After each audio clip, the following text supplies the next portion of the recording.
as I mentioned to you in the text, there's a lot of happenings over here with a 10-day-old, and we also have a 2-year-old daughter. So a lot Oh, of yeah, exciting things going on. But doing well and excited to have a chat with you today. that's awesome. Congratulations. Thank you so much. Definitely appreciate that. I just So, have my 7-month-old puppy, so what's his or her name? his name's Midnight. Oh, that's is he is he with you now? Is he like dark, hence the name? Midnight! Yeah, He we might gotta come see. join. We'll Okay. see. I like the sound of that. So are you a animal person overall or just love dogs? I'd say I'm an animal person overall, but I Okay. do really love dogs. Dogs are my favorite pet. Yeah, yeah. What are your thoughts on the dog competitor, the cat? I can respect cats, but I Okay. like grew up with dogs, so I'm Okay. definitely a dog Fair. girl. But I Fair. have met some really nice cats that I really liked. I think I'm also kind of allergic to them, so I think Okay. I'm a little bit biased. By default, right? Yeah. So I got a story to share with you. So YouTube Shorts, you have, we're gonna get into all the things, of course, your artistry and everything. But I wanted to share with you how I discovered you on YouTube. I feel like an agent how I discovered you. So you were doing you did a cover of many dope songs, but one song in particular, by the Smashing Pumpkins called 1979. Okay, that's how you found me? Yes, and this is how specifically. So that song has like a. So I used to and still do play a decent amount of video games. Hmm. So either Grand Theft Auto 4 or 5, I don't remember which one, but in one of those games, there's like a lot of popular songs on the radio stations and this and that. And in one of those games, something very, and again, I don't remember exactly what it was, but something really monumental and sad happened. I think someone died in the game, right? In one of the main storylines. And when that happened, I'm in my car and randomly rain starts coming down. So it's like making it like a somber kind of thing. And that song came on. And that was the first time I heard that song. So now when I hear that song, not that I think of sadness when I think of it, but it's like a nostalgic thing from that moment, in my life. Yeah. And you're super talented, and I'm super excited to talk about your background and artistry and all that good stuff. Thank you. Um, that's cool that you found me through that song. Do you know which one it was? Because I think I've played it a couple times. Ah, it was, I don't remember which one. It I feel was like it one of was an those, older one because I played it again recently, so it probably wasn't the recent one. how recent would you say? Like around the time we started coordinating this? Um, Because I'm I not, want yeah, to I don't. say probably a little after that. I don't know. Okay. Okay. Maybe. Yeah. Could be. Could be. Could be. Anyway, I like to Yeah. replay songs to like show myself my progress.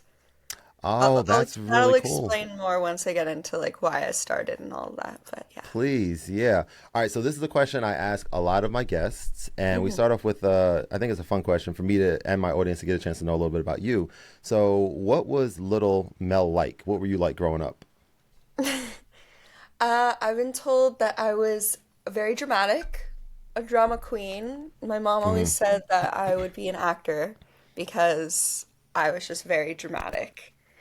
And Okay. yeah, I mean, I don't really remember being like a little kid.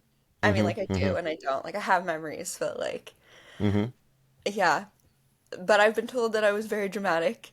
Very But I do dramatic. remember just like I would always like ever since I can remember have like melodies in my head. So like when I was Hmm. little, I would just like run around the house and sing them. And then like when I was Hmm. 9, I started writing them down. But like Hmm. before that, I would just run around and sing them. So Let's talk about that a little bit. That's awesome and fascinating, and I love that because I can absolutely relate to that as a musician and play the piano and producer. Like melodies, to this day, of course, always kind of just pop up in my head. So when you mentioned like writing them down at 9 years old, you're talking like lyrics and songwriting and stuff like that as well at that early age. yeah, so like I would always come up with words and stuff, but like I didn't really start writing them down till I was 9. Mm-hmm. And I mostly started writing them down so I could remember them because now like I'll go back into my like little songbooks and I can like still kind of remember the melodies because Wow. I'm a very like visual person. So like if I Yeah. have the words in front of me, then I can remember like kind of how it goes. Very cool.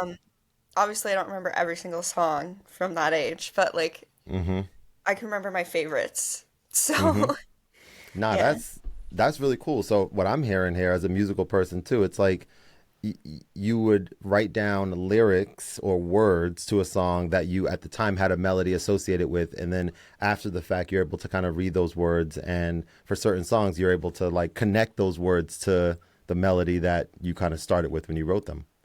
Yes. So I'm a Yeah. melody writer, so like I always hear melody first and then like Yeah. I'll put words to it and then like I'll change words, but like like getting the right syllables and the right sounds are like really important to me because like that's what I hear in my head. Right, right. That's awesome.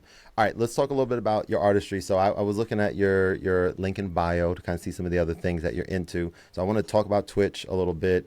Mhm. And before we kind of get into that, Hexes on My Exes is a song that I just listened to a few minutes ago. Dope track. I want to kind of talk about the origins of it and the idea, the artistry. Like, talk to me. Connect the what I just heard to like what you were going through when you wrote it. Okay, so it all started when okay, so I have this best friend that I've known since I was in grade 12. We met in an arts program in high school.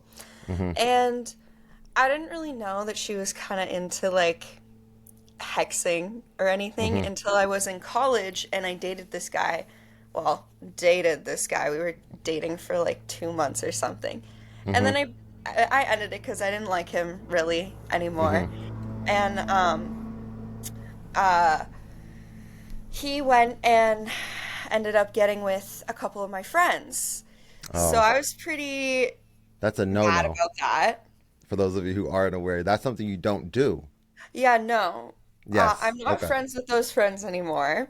Mm-hmm. But that, kind of made me upset. Well, Sure.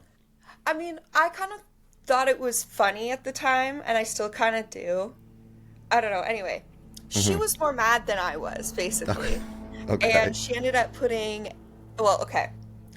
And so a couple months go by, and a couple of my like our mutual friends, me and this guy, come to me and they're like, "What did you do to him? Like this guy, like he lost his job, like he's failing at school, like he's gaining weight, no girls want him." I'm like, "I didn't do anything. Like I don't Right. know what you guys want." So I went to her and I was like, "What did you do?"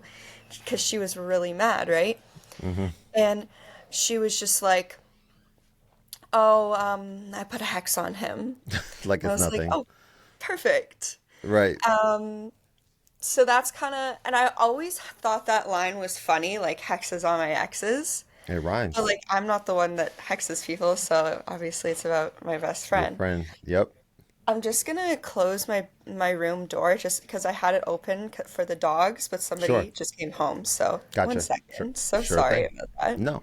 No worries. No worries. I can still hear you though. Mm-hmm. Mm-hmm. Hexes on my exes. That's pretty cool. So Okay, I'm back. that's dope. Okay. Twitch, I want to talk about a little bit as well. Okay. What do you so first of all, I used to stream on Twitch for like I kind of dabble still a little bit, but like I do a little bit of YouTube live streaming and here and there and stuff. Live streaming is from the musical perspective is like so dope. There's things that I love about it and there's things that are, a little bit less savory about it and stuff like that. Mhm. How long have you been on Twitch and what has that experience been like for you? Is that something that you like, would you say you overall truly enjoy doing?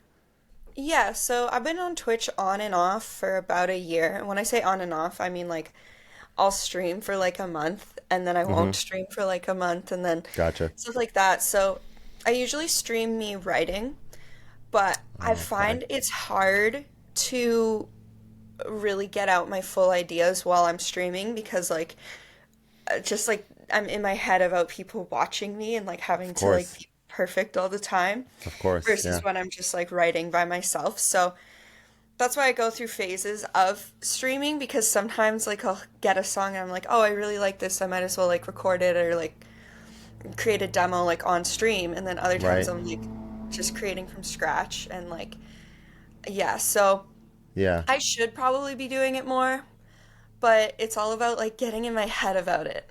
I find I get in Yeah. my head about it a lot.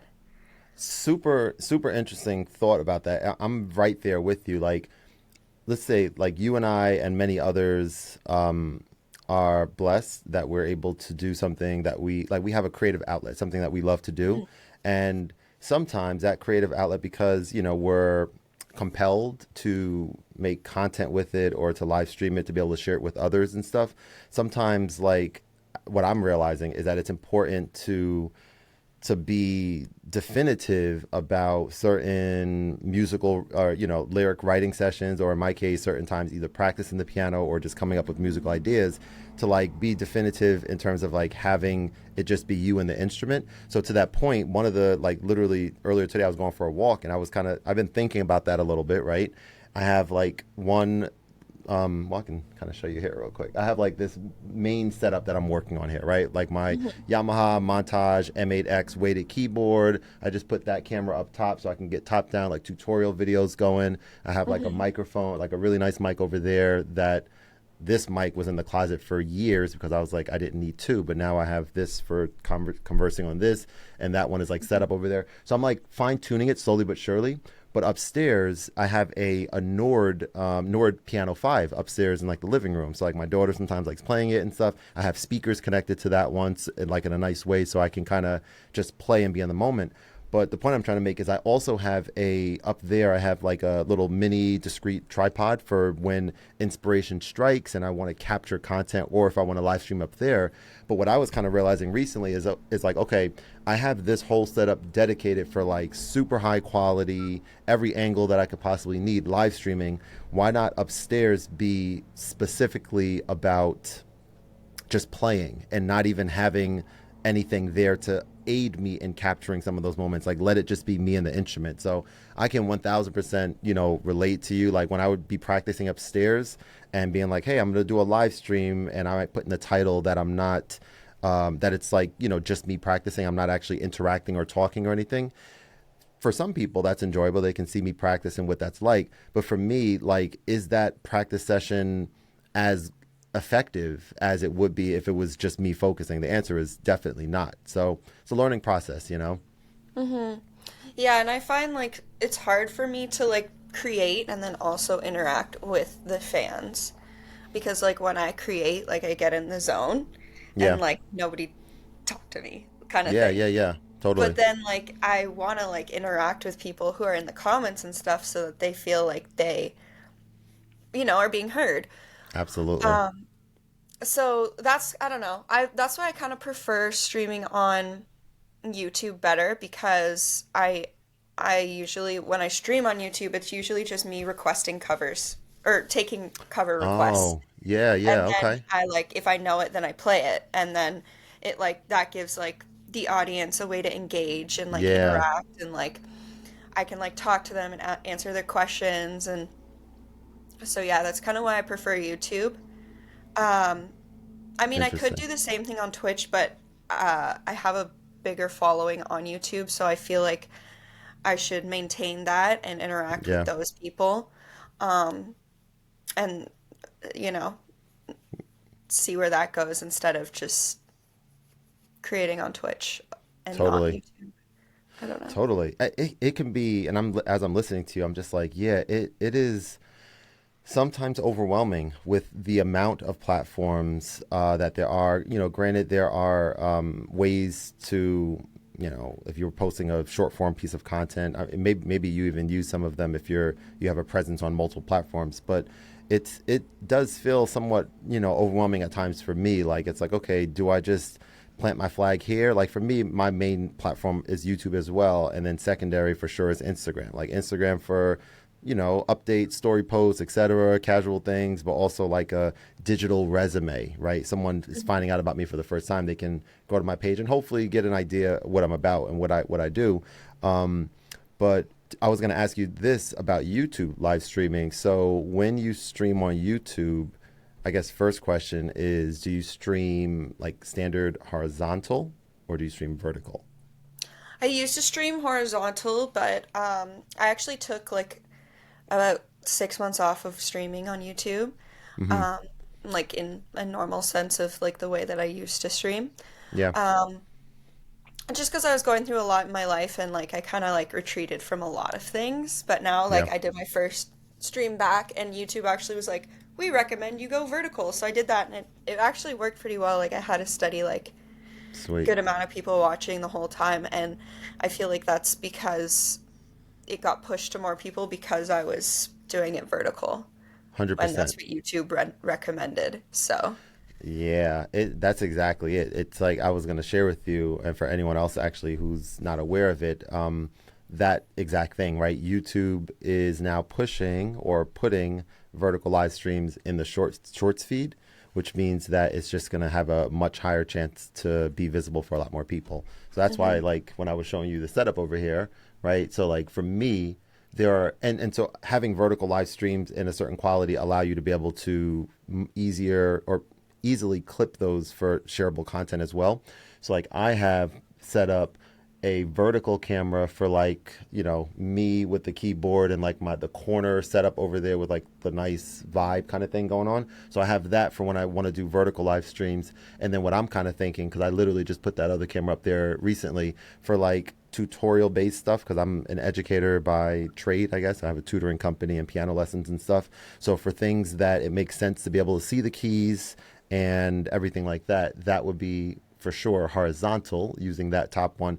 And I just like gonna experiment with it a little bit, see what feels right. I love the idea that you just mentioned about taking requests. I think that that's like audiences do love feeling heard. That's part of what makes a live stream so much more interesting and compelling for them than just watching anything else on TV. So that makes a ton of hmm sense. Yeah, like I did, like growing up, I busked a lot and Nice. played bar gigs and stuff. Yep. So I have a lot of songs in my repertoire that I at least know, Yeah, like the sure. melody of. I might have to remind myself of the chords or whatever. Sure. But Yep. like that's why I have my computer. I can just look it up and be like, oh yeah, here you go. So Yep. that's why I take requests because I'm like, if I know it, I can do it. Like Yeah. it might take me a second to figure it out, but and then I only usually play about the first verse or chorus, so about the first 30 seconds to a minute, because like Yeah. I want to get as many requests in as I can. So what would like the in that case? Well, first of all, what do you use to look up your chords? Do you look up ultimate tabs or other Yeah, things, something like right? I just Google it and then because what I Whatever do is pops like up. I have like a little queue.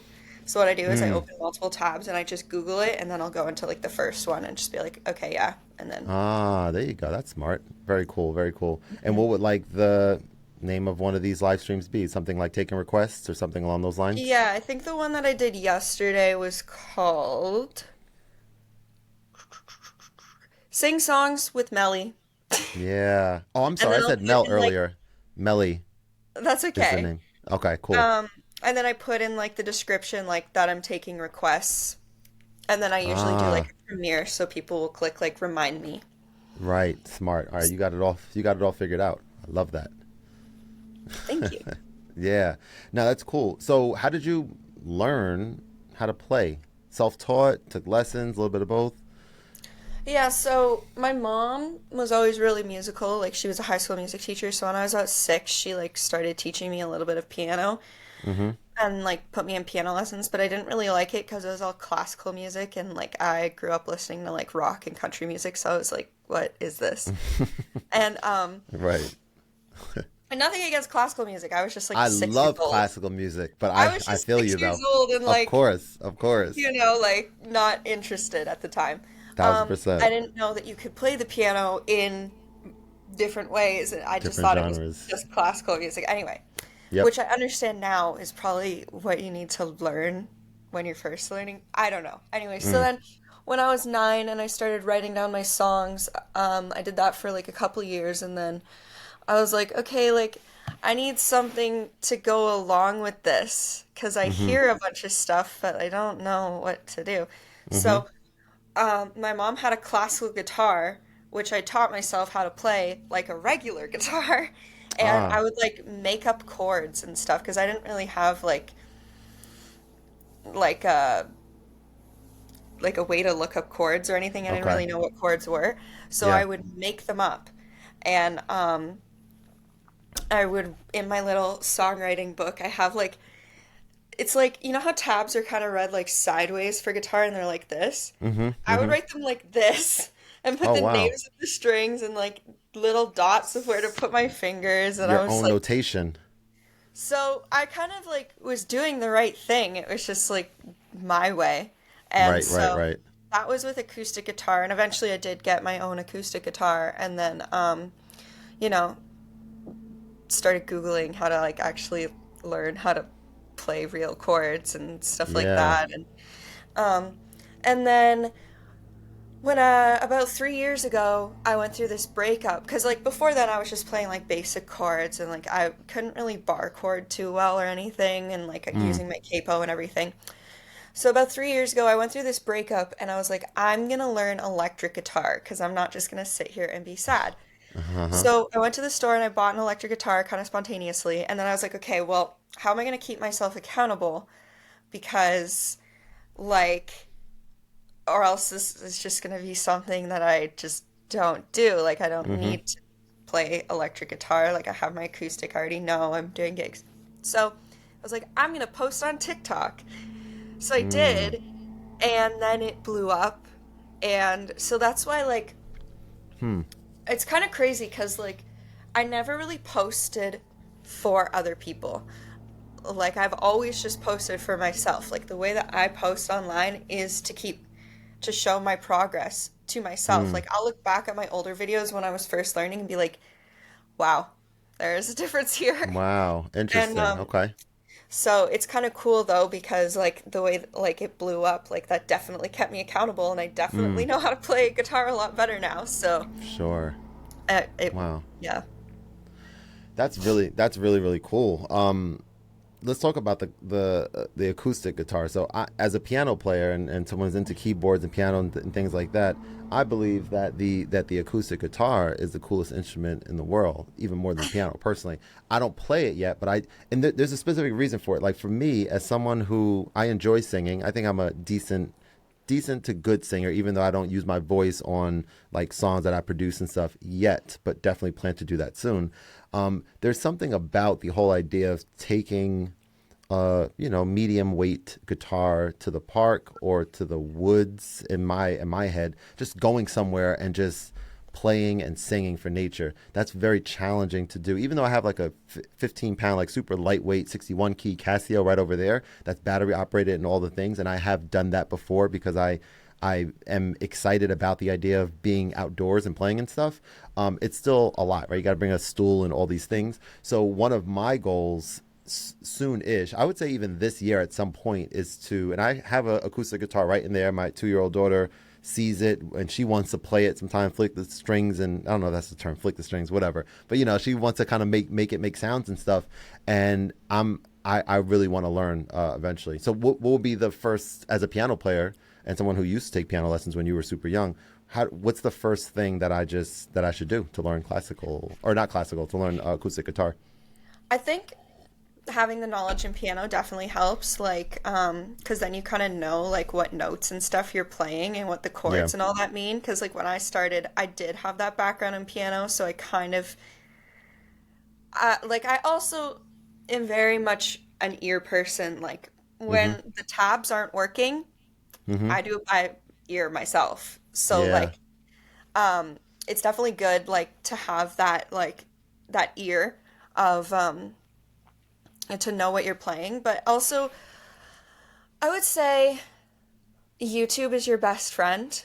You can Mm-hmm. learn a lot from the internet of how Mm-hmm. to play. And I would say don't give up. Like, I gave up like 3 times before I actually started playing Mm. acoustic. Um, Okay. Okay. Start easy.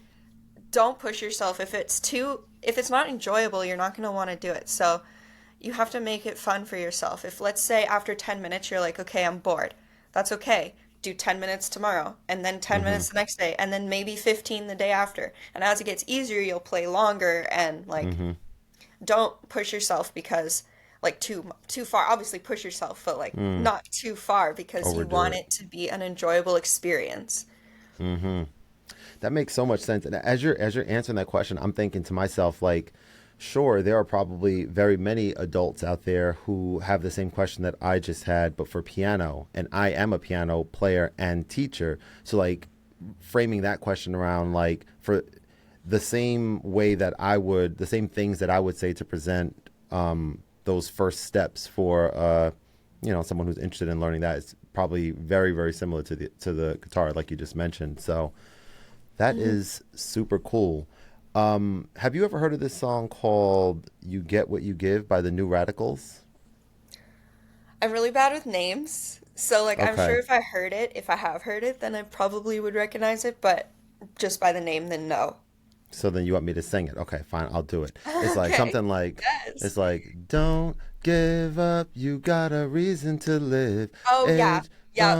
Hmm. that one, right? Okay, Yeah. so that is one. So one of the goals that I have personally is I need to like make a, and I don't know how, I mean, I know how I'll do it. It sounds super easy to do, but I want to make a list of like my 100, like what are my personal 100 favorite songs of all time. Something like Dancing Queen is on there for specific reasons. That song that I just mentioned is on there again for specific reasons. Why did I bring that up just now? Because there were two songs that I just listened to. I think you have two singles out now, and we're going to talk about what you have Mhm. coming out soonish. But I got a vibe of that genre. That I don't know the exact subgenre of rock, but pop rock maybe is Mhm. that's kind of the vibe. Yeah, so that's kind of the, so I wanted to kind of segue that into like a little bit of your inspirations, like in terms of what you listen to. You mentioned rock and country, but like the, yeah, who were some of the artists that you would say like you listen to a lot that you think kind of infuse some elements of their artistry into your music? Definitely Avril Lavigne is number one. Mm-hmm. When I was younger, I loved her. Like I remember being like young and everyone was like, "Oh my gosh, I love Justin Bieber. I love like because that was like the I was like the his target audience age when he Yeah, first came out. yeah. Like I think I was in like grade 4 when he first came out, so like I don't Mm-hmm. know, 8 or 9. And I was just like, and then like same with like, One Direction and like all Mm, those groups, and I wasn't really interested in them. I got it. was like, I love Avril Lavigne. And so definitely that. And then um um Shania Twain. Oh yeah. I grew up listening to her, Alanis Morissette, and well, these are all Canadians. I'm Mm-hmm. Canadian, so Oh, got it. Got this it. probably Yep. makes sense. Makes Um, sense. Yep. and then definitely Ed Sheeran too, as I got a bit older, his older stuff. Like I Okay. really liked that, definitely influenced a lot of my guitar playing because I started off picking. I didn't start off by strumming. I didn't even own a Hmm. pick for like the first Okay. year of my guitar playing. But I loved because in his earlier stuff, it's a lot of like picked and uh like tapping on the guitar and Yeah. stuff like Yeah. that. For the I rhythm and loved stuff, that. right? Yep. So definitely early Ed Sheeran and then early Taylor Swift as well. Like, Mm-hmm. I don't know. I might be controversial for this. I don't really like her newer stuff. I Mm. know like she's a great artist. I like her older country stuff, but That's that's fair. just It's a me. very, it's a, I mean, her musicality is, her genre is different now than when she first came out. Yeah. And I So know there's lots that's of people fair who to have say, liked her since day one, so like that's fine. But for like sure. her older stuff definitely inspired me. But I would say Avril Lavigne is number one. You mentioned Alanis Morissette just now, and it made me think about, I forget why, sometimes you go down these like rabbit holes online and this and that, whether it's YouTube or whatever, but somehow I maybe I heard, I'm trying to remember the name of her most popular song from the 90s, the one where she's hair covering her body. I don't know the I think name of it's the like song. You Ought to Know or something. Hmm. I don't Maybe I'm know. thinking of, let me see. I don't know I, which one was the most popular one. yeah, yeah. Let me make sure I'm thinking of the right artist. Yeah, so Alanis Morissette. Oh, You Ought to Know is her most popular. I'm thinking of a different artist. Actually, no, I'm not. No, I'm not. I'm thinking of the right one. So the one from, okay, so this song, Thank You. Oh, isn't that Ditto? Alanis Morissette, Thank You. From Super, oh, Dido you're thinking of Ditto. from yeah, Eminem, The Tears of the Wonder Yeah, Why. isn't So that? that is not that Alanis Morissette has a song from like the 90s that she's Oh. naked in, and she only has her hair covering her body. Well, I probably didn't watch that one because my parents Yeah, probably didn't right, let me. no. but here's the thing. I mean, I have it up here. Like, I don't know if you can see, but it's like she's like this in in it. Okay, I don't know Oh, how that's clear you can see. cool. It's Yeah. it's. But here's the thing. When I think of that artist, I think of that song because I'm like the TRL days and stuff like that. Like that was like in that MTV era and all that. And for whatever reason, I was, I guess, advised of how deep that song is. And I guess if you haven't listened to it, and I've only listened to it once in the past few years, but I went back and listened to it because I just looked at that as just naked woman on a video. I didn't even realize the complexities Hmm. of this particular song. But what was fascinating is like 14 years later and like reading through the lyrics and understanding what she's singing about and what she's talking about. I actually encourage you, as one of your favorite artists, I encourage you to, I don't remember where I was looking, probably on YouTube. Like she's ahead of her time. Like a lot of these things were being said. And I just found that it's just so fascinating and cool that artists can use their voice, use their musicality to Hmm. get points across that, like for me, that's however many years ago, that's like 20 something years ago. But then even taking that like a step further, like, we were talking about classical music and stuff earlier. So for me, as someone who, as an adult, I'm sure if I took piano lessons, or which I did take for 1 year, but I'm sure if I kept taking them even younger than sixth grade, and I was asked to play, classical music, just like a lot of people, like yourself and many others, that's a hard sell, right? We're into other things as kids. For me as an adult, I'm like, oh hell yeah, like I want to do this. No one's forcing me to, so it's totally different. But Hmm. I'm learning, a song right now from a artist from the 1800s, right, from centuries ago, Claude Debussy, a French composer. A song that that many people probably have heard, called Clair de Lune. Hmm. And it's a 6-page song, and I just finished learning it, and Wow. I'm now perfecting it a little bit, right, making it better. But I know how to play all the notes and everything, and it is one of the most rewarding things ever, because I remember explicitly when I first started learning it, and on the first couple lines of this song, and then listening to it like every day, I was like, I don't know if I'm going to be able to play this because this song sounds way too complex for me to even fathom. But it is just, man, I love having that as, because I have an engineering background, right? I did like analytical stuff back in school, and I haven't done a lot of that now in this creator, version of myself, I guess we'll say. But now having like, there's still creation aspects of reading sheet music, but it is super analytical and it's super disciplined. And so I'm loving leaning back on these like engineering mindsets that I had from back in the day to kind of help me get through some challenging pieces. Yeah, that's exactly how I feel about guitar. Like, I remember when I first started electric guitar, I was like, there were certain songs where I'm like, oh, I'm never going to be able to play this. And now I can play Mm, them, and I'm like, oh, it's actually not that hard. Or is it just amazing. that I got better? Yeah, yeah, yeah. Combination perhaps, right? Mhm. Do you have a preference now going from, acoustic to electric? Do you have one that you enjoy more, or is it kind of just you love both? It depends. I like definitely writing songs. Like, if I'm going to write songs without recording it and like doing the demo at the same time, Mm-hmm. I prefer writing on acoustic just because like that's where I started from.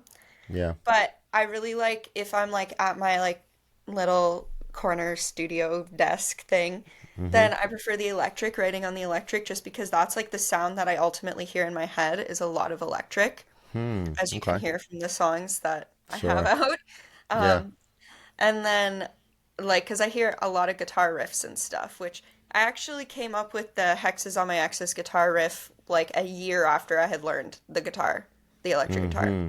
So I Wow. was Okay. like pretty proud of that at the time, and like I'm still proud of it, obviously, because I feel Yeah. like it's catchy and like Yeah. easy to play and fun. So Absolutely. Yeah. And it rhymes. yeah, no, I'm talking about the riff, where it's like Right. that part. Right. Right. Right. Right. That's dope. I'm inspired by you right now about this whole posting to track your progress. Hmm. I think Thank you. that's, yeah, thank you. Thank you for sharing it because I think that's really cool because I feel as though people who and correct me if I'm wrong, but people who follow you like and are able to they're able to come along that journey with you. You're doing Hmm. it for yourself, but they're also able to like you just said, like if you look at one of your really old videos and then you kind of look at like you play the same song then versus now, like that is not even probably, it's undeniably a fantastic way to help us understand how far we've come, because it's hard Hmm. sometimes if you don't do that. It's not like we may not feel as though we're progressing as fast as we should or want to, but it's like no, the proof is in the pudding. Like look at this from 3 months ago or whatever versus this. It's there's a difference there, and there goes the proof. Yeah, and it's like people always say that about like working out, right? Like they'll be like, "Oh, like track your progress, take progress videos, like be vulnerable in front of the camera." But no one ever says that about music. And Mm, it's like, why not? yeah, that's a great So, point. I don't know. That's kind of what I decided because this is also during COVID too. So like, I don't know, Mm-hmm. Canada went into like 1,000,001 lockdowns. Mm-hmm. So Yeah. I was also bored and I was like, "Okay, what am I gonna do with my time?" So that's Mm-hmm. why I got the guitar and I'm like, well, might as well post online. It's not like anyone from my high school is gonna see it because who Right. cares? Right. That makes so much sense. So when it comes to like a posting cadence, do you feel like you post when you want to or when you feel like it, or do you kind of have like a specific cadence that you try to adhere to on social media? Yeah, I would say I have a cadence. I usually film like at the beginning of the week, so like Monday, Tuesday, Wednesday, and then I use that content and post that throughout the rest of the week. I see. And then Yeah. I usually post at like the same time every day around like noon because that's when Yeah. my followers are most active. Mm-hmm. So there's definitely certain things that I've picked up on over the years about social media that has Mm-hmm. helped me grow my social media, but also then it is about ultimately luck. Mm. Yeah. So, Just kind of like I think when I look at like your page or someone else who has like a specific, vibe and a specific piece of content that is what people come to expect. I hear that's a good thing, right? Like people, if they come to your page from the Explore page, for example, and they see you covering Smashing Pumpkins 1979, and they go to your page, they're gonna see a lot of covers on your page, right? And if they're mhm. into that type of thing, then boom, it's like a no brainer to click to kind of click it, click the follow button. I'm still, from my perspective, still figuring out a few things with, I think it's never ending progress through social media. But in addition to what we're doing here, like I really enjoy connecting with people like yourself. And it's one thing that I'm like very appreciative that I've, created this platform to be able to just vibe and chat with other artists, right? Because I don't know, it's not that often that I'm able, that I think even a lot of us maybe, right, are sometimes it's like a silo. We're just like doing our thing, but being able to share some of the wins or some of the challenges, etc., that we all face, I think is super therapeutic and very helpful for the process. Mhm. Yeah, that makes sense. That's awesome. Mm-hmm. Mm-hmm. Absolutely. So let me ask you about one or two more questions, and then we'll Okay. get ready to wrap. So actually kind of like a few rapid fire questions. So you can, think of it for a little bit or quick, or it doesn't really matter how much time you take in between. But first one we're going to Okay. go with is name a show that you love. How I Met Your Mother. Oh, that's such a good show. I haven't seen that in so long. I watched the entire series. Wasn't I've that seen it amazing? 4 times. I started watching it when I was Damn. like 12 and I was Wow. obsessed with it in high school and then I didn't Okay. watch it for a while and I actually just finished rewatching it and it's amazing. Wow. But there's Well, all so right. many things that flew over my head when I was like 12. I would And now I'm like imagine. getting them and I'm like, "Oh." Man, that is that I haven't even thought of that show in so long, but so much time has passed since I've only watched it once, like I mentioned, but so much time has passed since I've watched it. I that it's such a good show. It's a All the great show. callbacks, all the writing, it's a man. Okay, so that might be something I need to go revisit there, Melly. That's probably what needs to happen. Okay, same question, but name a movie that you love. Oh, Ready Player One. Ooh, haven't seen it. Know It's about it, but really need to cool. watch it. Okay, virtual It's really reality, cool. augmented reality stuff, right? Yeah, but Kind like of. could be reality in the Okay. future kind Yeah, of vibe. yeah. But it's Gotcha, really gotcha. cool. Do you Futuristic, watch definitely. do you watch Black Mirror? Sometimes, but it usually makes me like kind of depressed, so I try not to. No, that's true. Okay, it is. Yeah, it does have that effect for sure. Okay, name a place that you've visited that you loved. Vancouver or like Ooh, British Columbia in general. I haven't visited a lot of places, so, but I okay. loved it there. I loved the mountains and like the views and like the fresh air. How far Yeah. is that from you where you're at in I'm Canada? in like near Toronto, so Oh, okay. it's like a plane ride. Like you gotta Okay. fly for like 5 hours or something. Gotcha, gotcha. I've been to Canada once before. I've been to Montreal for a bachelor party a Mm, few years I ago. love Montreal too. Super nice there. Very Mhm. scenic, and yeah, I remember really enjoying that. And I have another one coming up. We're going to Nashville. Ooh, I've been there Yeah, too. you It's really have. Good. small.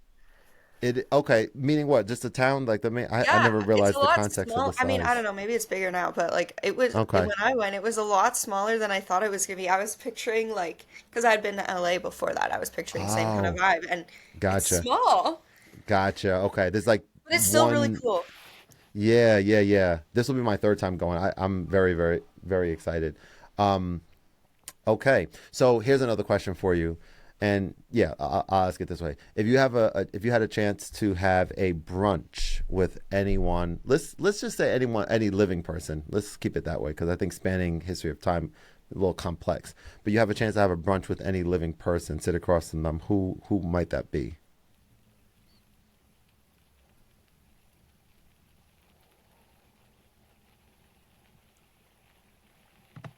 I think Avril Lavigne, yeah. Nice. You just want to talk music with her, Yeah, learn about her background a little bit more, and because maybe she's have a also couple Canadian. Like mimosas. she grew up like 2 hours away from where I grew up, so Ah, have you seen her in concert before? yes, when I was like 7 Ah, or nice. 8, Okay. back in her my favorite of her eras. Yeah, yeah, yeah. That's awesome. That's very cool. Mhm. Let's talk a little bit. You mentioned about Spotify. I want to talk about you have an upcoming track that I saw that there's a pre-save for. Tell us about the name of Yes. that track, and let's hear a little bit about what we can have to look forward to with that. So that song is called Best Friend Breakup, and it's not really about any of my friendships in particular because I feel like as a young woman, especially in high school, girls go through a lot of friend breakups and like Mm, they hurt, they suck because yeah. this person's supposed to be your best friend and then, you guys fight or whatever and then you never talk again. But like Mm, so yeah, this song's not really about like I do write a lot of songs about specific experiences in my life, but this one is mm-hmm, not really about any specific experience. It's more just about multiple experiences that I've had throughout life about mm, losing friends and how that feels because it sucks. And I feel like literally every single girl can relate, even yeah. guys too. Like Sure, um sure. uh yeah, at least all my girlfriends that I've shown, they're like, yeah, like I remember my best friend break up with so and so and so and Mm-hmm. so, and I'm like, yeah, like girls like to break up with each other for some reason. For some reason, yeah. Wow. When is it dropping? May 3rd. May 3rd. Very cool, very cool. So we have that to look forward to. I can't wait to give that a listen. And actually, before that even comes out, let me show you this thing here, and I'll make every effort to remember to do so. But I have this speaker right here. Hmm. It's called the OB4. This is not Ooh. sponsored by the company that makes it, but it's an amazing speaker. But what you can do with it, and there aren't very many people. I don't know if any other people are doing or do with it what I do with it, but you could remix songs on here in ways that are just super fun. So let me give you like a little insight about this, right? So after this is over, I'm going to go ahead and do it because I feel inspired to do so. After this is over, I'm going to play hexes on my X's on here. I'm going to record Hmm. myself doing it. And what you can do, I'm going to do it via Bluetooth, like regular Bluetooth speaker, of course. And then what I can do on there live is I can instantly pitch back or forward, right? So I can make your voice sound like pitch it down a tiny bit while it's playing like live. That's the Hmm. first thing. That's kind of like you can do that in a DAW, whatever. Okay, fine. But in addition to that, right after that, I'm gonna find like on beat, I'm gonna find the start of one of the measures of the song, and I can loop any part of the song. So now it's pitch shifted and then it's looping. And Hmm. then while it's playing this section of the song, I could what's called slide, but I can basically, in time, I can jump to the next four measures or previous four measures while that loop is playing, and I can do that instantly. So it's easy. That's the best way to describe it. But That's once I really actually show cool. you, it's crazy. It's so much fun. It's like it allows me as a producer type person, but someone who's always been interested in DJing, but never really have DJ before. Like that lets me do stuff like that, like on there, and it's just some of the most fun that I've had musically, like in a very long That's time. so cool. You'll have to send me a video of that. Oh, 1,000%. I'm gonna tag you. I'm gonna do it for that song, and then I'll do it for the next song, just so you can hear how different it Awesome. can sound. I think that'll be a ton of fun. Yeah, I'm gonna that would ask be awesome. Absolutely. I'm gonna ask you one more question about your music writing, like just Okay. your process, and then we'll wrap up. So like I understand if you have thoughts or ideas that kind of pop into your brain. I think you mentioned earlier when you were younger, and I'm assuming now you kind of sometimes would jot those down. But like, if you were to say, tomorrow I'm gonna go into the studio and I'm gonna start writing, or go into wherever your writing place is, what is like as a non-writer, I don't write yet. I want to get into that a little bit. So maybe this kind of even helped me and maybe anyone else out there. Like what is that process like? Are you like thinking about something specific like, oh, this happened to me, or this is something that I want to write about, and then are you just sitting there and like walk us through a little bit about what that process is, because I don't understand So it. obviously every writer's different, but what I do is I need like some sort of like whether it's like a guitar or like a beat or just some music. So like sometimes I'll play the guitar or like someone else will play the guitar or like there will be a beat. And then I just Mm-hmm. need a topic and then I can kind of channel that topic into melody. Mm-hmm. And then that's when the syllables, I start to hear the syllables and I put in like temporary kind of words Mm-hmm.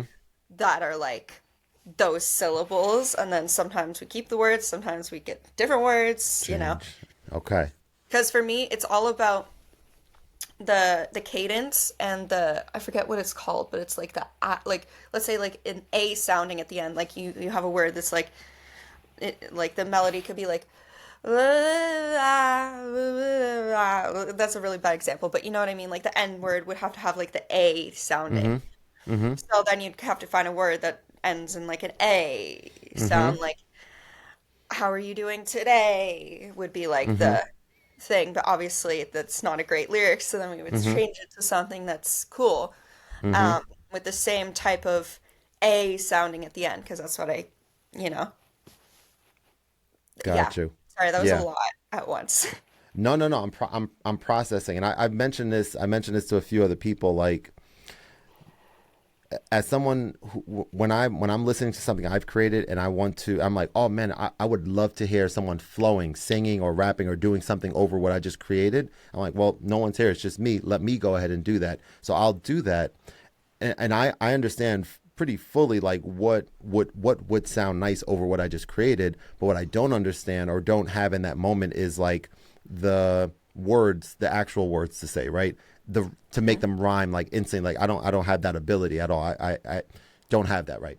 So my big thing was one time I was listening to a song, and I was like, oh, so words don't have to necessarily rhyme in a song.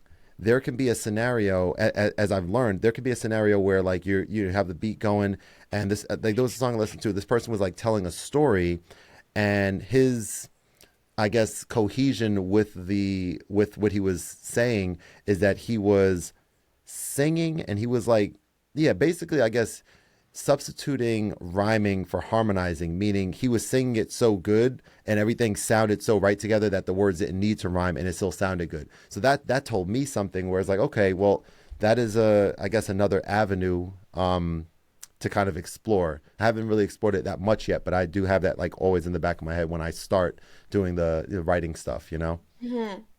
Yeah, Yeah, that's definitely true. It's all about everyone's creative process is different, so it's all about whatever works for you. so true. So true. My friend Melly, thank you very much for your time. I really enjoyed the conversation. Me too. Thank And you for having me. yeah, maybe you could let people know where to find you online. Yes, so I am at Melle Baby Music on all platforms. So my name, Melle, then baby, Baby, and then music, Music. Awesome. Well, thank you very much. Hope you have an awesome rest of your day, and Thank you. You too. I'll send you that video once I create it with your remix. Awesome. All right, cool. Have a good one. You too. Bye. Bye.